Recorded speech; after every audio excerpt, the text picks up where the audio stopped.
Excellent. Well, I'd like to invite the panelists up onto the stage. We've got a very focused audience to talk about opportunities and challenges.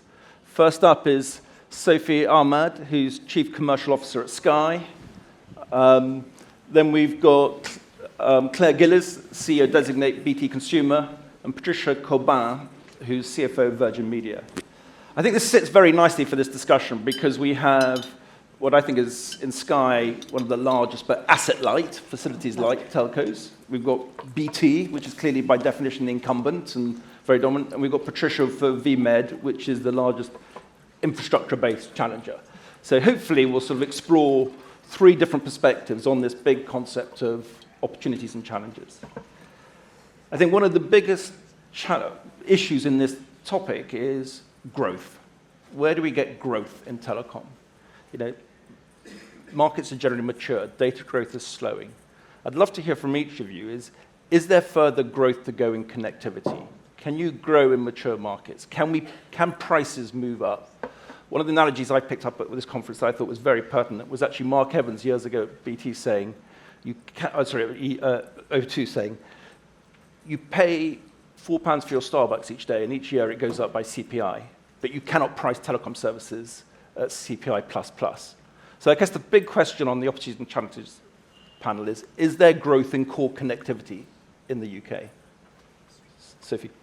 I think when we think at Sky, we think about all of the services that we can provide to customers' homes. Connectivity is, of course, the foundation of those services, particularly as we've moved over to be focused on products delivered over IP. So when we think about how do you monetize connectivity, it's how do you make sure that you've got the best connectivity experience, the best in-home Wi-Fi experience and out-of-home experience that can enable all the other services that customers love, whether that be engaging in sport or movies or entertainment, or some of our newer services like Sky Protect. We've moved into smart home equipment. We want to make sure that we have a brilliant foundation that enables us to provide even better services to the home. I think just to build on that, I've used the Starbucks analogy a number of times with the team that says, on average today, many consumers are paying less than £1 a day for their broadband service or their mobile service. And yet we go and get that morning coffee and spend £3.50 or £4. It's quite remarkable given the utility that the product actually offers. And if you ask a group of consumers, what would it mean to you to have a service outage for a day? Half a day. Typically, I can get people to an outage of more than an hour is quite disruptive in their lives these days. And it impacts their ability to work, it impacts their ability to do school, to view content, et cetera, et cetera. And so I think the single most important thing as we think about the future is how do we actually grow the quality of our products, because it is so imperative to life.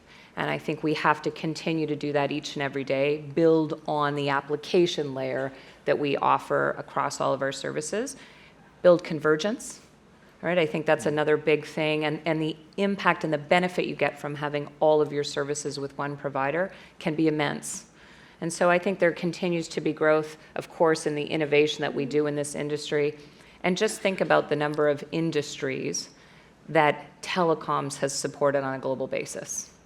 And so what is our fair share of some of those other industries as we look to our next wave of growth? Yeah, absolutely. And look, the £1 a day has been around, I think, ever since that panel that you were referring to, Alex. So I think that, yes, traffic growth is slowing down. I think that the latest Centres report talks about 10% year on year. It used to be around 30%. So that is a potential room for some rebalancing in the investment that may not be unwelcome. But clearly, it's not just about data traffic volume. It is about the speed. It is about reliability. It's about seamlessness. So you were talking about, the broader quality. And look, when it comes to price rises, I think that many telcos have those embedded in their T's and C's, even those that don't continue to push them through. So are they going to go away? It's unlikely, but that doesn't negate the absolutely astounding value for money that the UK consumer gets for telco services if you compare it to any other market in continental Europe or the UK a few years back. Does that negate growth? I don't think so. Look, it's a tough market, but we've talked about convergence, but even before we go into the breadth of services, I think a brand portfolio enables growth through being able to access and better serve additional segments. That is part of our strategy. Wholesale is a source of growth, and we have a relevant share in the MVNO market, and we serve competitors who are partners.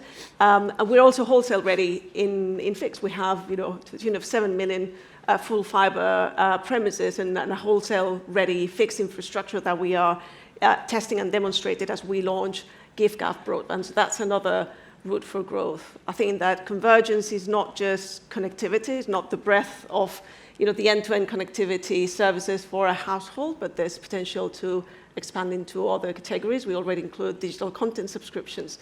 There could be security, smart home, connected health, a number of other areas. For us, B2B is a source of growth, and we're very excited about the deal recently announced with Daisy Group to create a standalone company focused on the B2B segment, being able to serve customers across the range of segments there in a manner that perhaps gives them as Lutz often says, the sunshine and the rain that needs to grow and to blossom, not embedded in a more consumer-focused environment. So there's no single bullet, and it is a tough market, but the growth is there, and we're definitely working on driving that forward. Try not to go straight to convergence next, but I want to sort of just push on this beyond connectivity. As a telco, you own the customer. You have a billing relationship. You have a brand. You have a strong relationship. But there's an argument of, have you actually been able to upsell into that relationship? Can you go beyond connectivity? Can you sell other products, financial services, energy? Are there other scopes for growth, or do you see those as distractions away from your core purpose? Maybe I'll jump in on that first, because I think, you raise an interesting point. It's about what are you selling to that converged customer? And the first thing is, you have to start with, we are selling connectivity. Like that is the first piece, and serving the activity that a customer wants across all of our various different platforms. Do they want to, as we said, do they want to game? Do they want to watch? Do they want to work? What are the types of things that they're doing? And it's not so much about convergence as what you're really talking about is using your customer base as a distribution channel. In many ways, that's what you're actually affording. And you've seen this industry evolve across the globe to be a content distribution channel. And you've seen, large players in the market start to build their content into our services. And so that's less about convergence and more about what we see as our assets. And earlier on some of the panels, you heard people speak about leverage, and scale can provide you leverage. It can provide you access or appeal to some of these organizations who look to you to do those things. On the topic of can you use that customer base to sell other things, the answer is yes. We're very fortunate. Our product is in the pockets and the hands of consumers many, many, many hours a day. They're a highly engaged audience. In fact, an addictive product, if you will. And so how we use that to sell other adjacent products and services, I think is up to each one of us independently in our business to say what makes the most sense for the consumer base we serve. At EE, we've chosen to move into some of those new categories. You've seen us over the last number of years do things like gaming and tech. Well, it's because it's adjacent and we feel we can be experts in that category and speak to it in an intelligent way. Who better to sell you products and services for home security than the people who provide the broadband that connects those services reliably for those who have that need. So I think there's lots of different things, but it's less about, is it about converging your networks, and it's more about using your customer base as a distribution channel, if you will, selling adjacent products that you have credibility to do. I would agree. I think the key is that you have to live up to your brand. What does a customer expect from your brand? The Sky customer expects that we'll live up to Believe in Better, that will give them an innovative service that's making their home life better at a good value.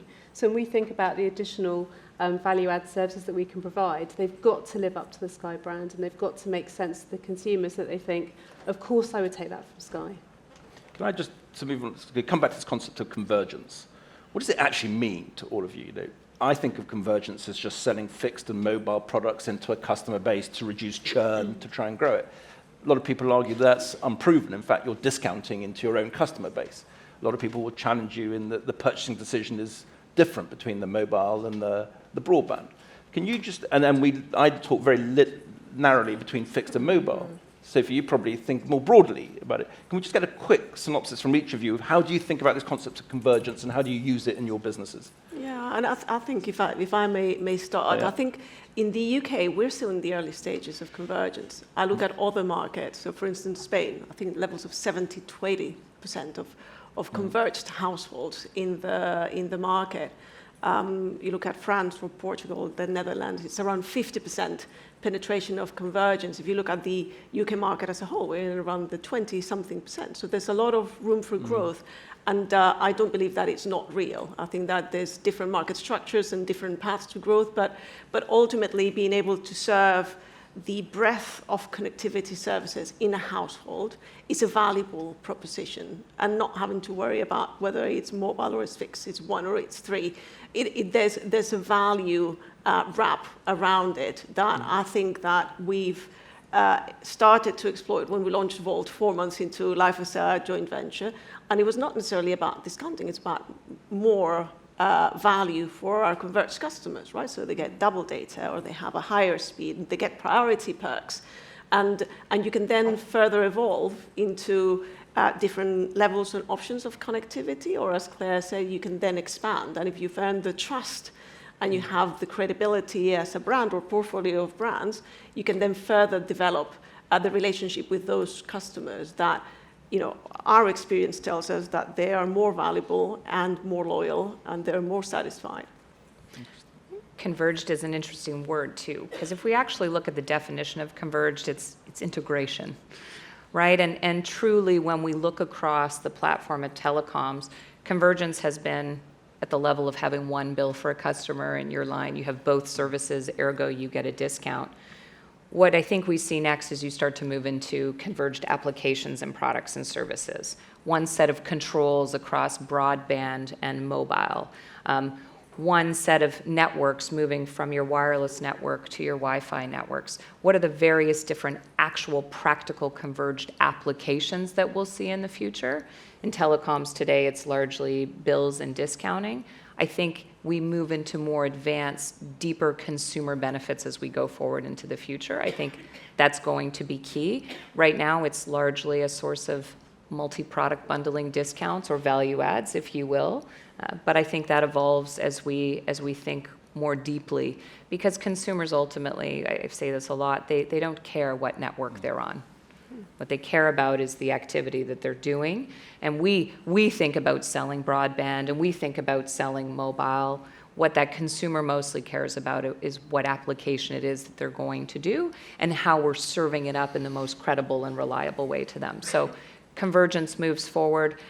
Does it provide value adds, to your point? Stronger customer lifetime value. You see different cases of it around the world. I absolutely think if we collectively do convergence right, then it can add tremendous benefit. It's got to bring some joy to customers. They've got to be using the products that they're taking from you and thinking, I love taking these products. I love this brand. I love having this brand in my home. And discounting is not necessarily going to do that. It might be a good rational decision when you're thinking about who your next provider is going to be, but if the actual experience isn't converged and if you're not getting a product benefit, then I don't think it works. Yeah. So ultimately, we're talking about broadening the role that we play in customers' lives and being able to deliver to a broader set of their needs. And convergence could be connectivity, could be content. You know, for our partners in Tesco, mobile is supermarket needs. But so convergence can take many different dimensions. But it's about that service to a broader set of needs in our customers. Okay. So then, if we move to infrastructure, because you need that infrastructure to deliver that service, is infrastructure ownership a source of competitive differentiation? Can you serve your customers better by owning your infrastructure? Well, I'll start. As I think you described us as asset light. That's the strangest introduction I've ever had on a panel. So thank you for that. I think, we don't think that you have to own the network to offer a really differentiated customer experience. When we launched Sky Mobile on the what was the O2 network a few years ago, we created some really differentiated propositions, such as being able to roll your data or just having unlimited data to watch as much Sky content as you wanted. You don't need to be a network owner to find the issues that customers are having and create a proposition that's going to make a difference for them. I think the challenge is you've got to also keep providing great value for money. And so ensuring that you can build these unique and innovative propositions whilst also providing great value, I think, is the key. Interesting. Yeah, I think if you look at it from the customer perspective, right, does it drive customer differentiation, infrastructure ownership? I think that the answer is no. I think that, to drive customer differentiation, you need to have quality of service, you need to have scale, and then you need to have the credibility and trust of customers in your brand. And we see the power of scale in the market. I think in the prior panel there was a lot of references to it, and subscale players struggling and behaving in an irrational way. So I think that from a customer perspective, that doesn't really exist as a source of differentiation. In fact, there's a lot of customers that get confused about the relationship between retail ISPs and the networks.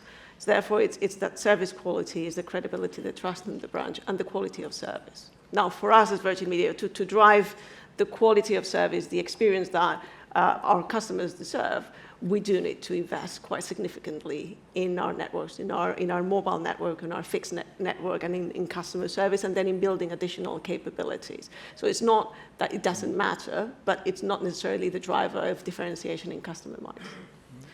Clearly, I believe in infrastructure, right? I believe that someone who's been able to afford 11 years of mobile network leadership at BT and the EE brands, infrastructure ownership makes a difference, right? It allows you to think about the most critical elements of the customer experience and how you integrate that into your product. When you read customer surveys over and over again, I'm yet to read one in 25 years in this industry that doesn't say network performance and quality is the single most important thing. We can look at reliability, we can look at coverage, we can look at speed, and more importantly, we can look these days on security and the applications we put. And I think that close relationship between the products and services and the network infrastructure ownership makes a meaningful difference. And the surveys show it time and again, and I think customers choose what they can afford, and if they want to have the very best quality, they're willing to spend a little bit more to do that. So I think it's a huge benefit to us and something that I strongly believe in.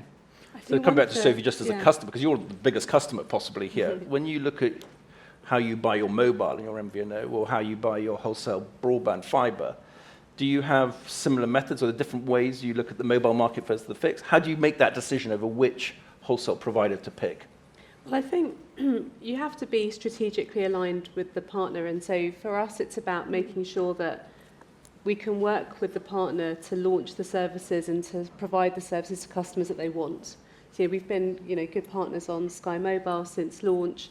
That was an important moment for us to make sure that we had a partner that we could grow with.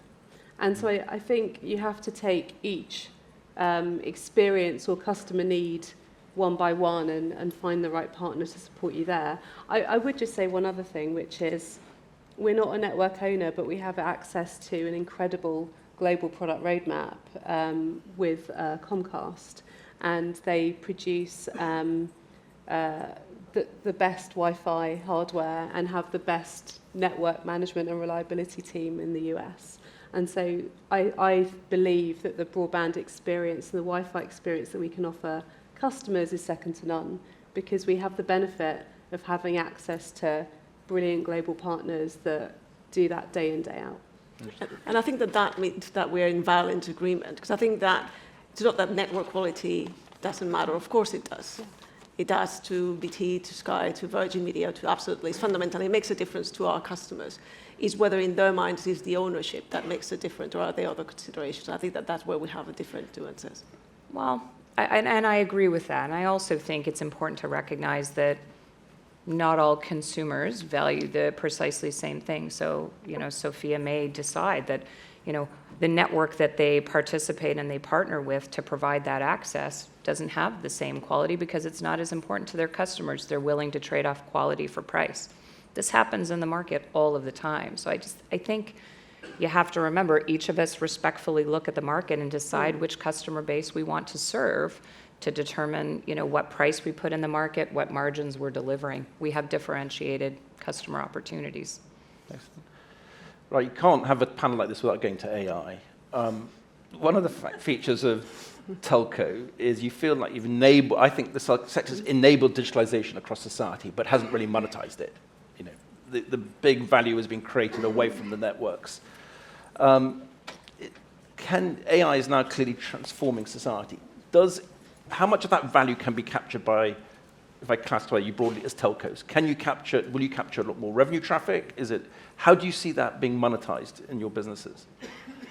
I think, look, it's early days, and there's a lot of uncertainty around how it will evolve. But at Virgin Media O2, we have AI increasingly embedded in our operations, and we see increasingly it becoming core in our ability to deliver value, not necessarily just cost savings, but also differential customer experience. So let me give you an example. So when it comes to protecting customers against fraud, for instance, we flag over 50 million calls as spam or scam per month. 50 million calls to support and protect our customers against fraud. And in the last 2 years, we've intercepted around 170 million scam or spam messages for our customers. It's absolutely fundamental, and it's a topic that is going to continue to increase in relevance and drive broader impact in our operation and in the service that we deliver for our customers. AI is making a meaningful difference in our customer service. We ask our customers what they're calling us about, and we use that information with AI-enabled tools to direct the customer to the right team, to reduce call times, and to drive first-time resolution higher. Now, that drives shorter calls and therefore potential efficiencies, but it also improves NPS. So there is very clear customer-related applications to AI already. And then if we go back to the network, for instance, clearly AI-enabled tools help us identify better and target where we build and proactively manage and fix across network management and operations. So I think that AI is already a reality. It will continue to evolve. And you're right, there's no AI without telco. So clearly, AI will drive traffic growth, and we are fundamental to the development of a supercharged AI leadership position that the UK government is trying to achieve. But that requires that telcos, as an enablers of AI, and their position is well understood and appropriately positioned. It's a really exciting area for the telcos. And, to your point, I completely agree that whether you're talking about customer experience, whether you're talking about efficiencies and support and care, whether you're talking about where you put inventory or where you roll your trucks and how they get to locations to do repairs in a more timely manner, there's not a single part of our businesses that can't leverage AI. And what's also exciting about it is we have an incredible amount of data. All right, when you think about knowing what customers are doing, how the network's performing, et cetera, how we leverage that data, again, how we leverage that data to feed each of those respective areas, I think it drives cost savings, I think it drives customer experience benefit, I think it impacts our ability to grow revenue, as we spoke about earlier. I think every part of the business starts to evolve as AI develops, and we get deeper learning and more comfort with the technologies. So I know, but we've got 1 minute left, and so I want to get the last, because we've got Ofcom coming later. Just to wrap up, if you had one single regulatory change that would really positively impact your business, what would that be? If I can ask each of you, maybe starting with you, Sophie, what would that be? I think we want to operate a connectivity business in a regulatory environment that encourages competition, that enables us to keep giving customers and offering it at a great price, but also encourages network investment and build. So, anyone else? Claire? I think they've generally done a good job. I mean, we have a vibrant, highly competitive market here. Light touch is going to be better. Let us each work respectfully across our own businesses to differentiate to win customers. Yeah. And what I would say is we're not a problem sector. We're a solution sector, right? We enable growth across so many areas of the economy. And to do so, we need to continue to invest in new generation digital infrastructures. So the ask would be to create the environment for that investment to be incentivized. And hopefully we can continue to make progress. Because the direction of travel, as you say, Claire, I think is positive. Mm-hmm. Excellent. Now that's us out of time. Can I have a hand of applause for Sophie, Claire, and Patricia?